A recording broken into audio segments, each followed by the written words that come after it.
আসলে ভারতীয় মিডিয়ায় বর্তমানে যে প্রোপাগান্ডা চালানো হচ্ছে, এটা হচ্ছে তাদের একটা বেদনার বহিঃপ্রকাশ।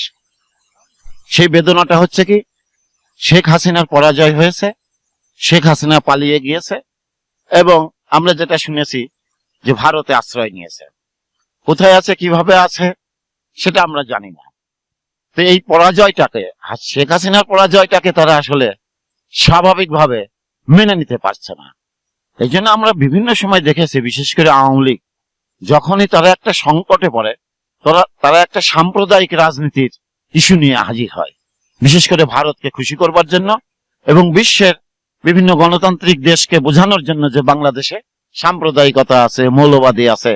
কিন্তু আদৌ থেকে সেটা আছে? এটা বাংলাদেশের অভ্যন্তরে তারা একটি নৈরাজ্যকর পরিস্থিতি সৃষ্টির জন্য এই প্রচারণাগুলো চালাচ্ছে।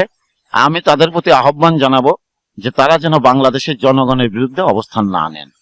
তাদের যদি সুসম্পর্ক রাখতে হয় আমাদের সাথে, অবশ্যই বাংলাদেশের জনগণের সেন্টিমেন্টকে মূল্য দিতে হবে, জনগণের সাথে সম্পর্ক রাখতে হবে। তাছাড়া প্রতিবেশী দেশ হিসেবে জোর করে আমাদেরকে বিভিন্ন দাবি দেওয়া মেনে নিতে বাধ্য করবে, তারা বিভিন্ন সময় আমদানি রপ্তানি বন্ধ করে দেবে, আবার আমাদের এখান থেকে যেটা নেবে সেটা চালাতে হবে, এটা তো হতে পারে না। আমরা চাই তারা এই প্রোপাগান্ডা বন্ধ করুক এবং সমতার ভিত্তিতে একটি বন্ধুত্বপূর্ণ সম্পর্ক বজায়।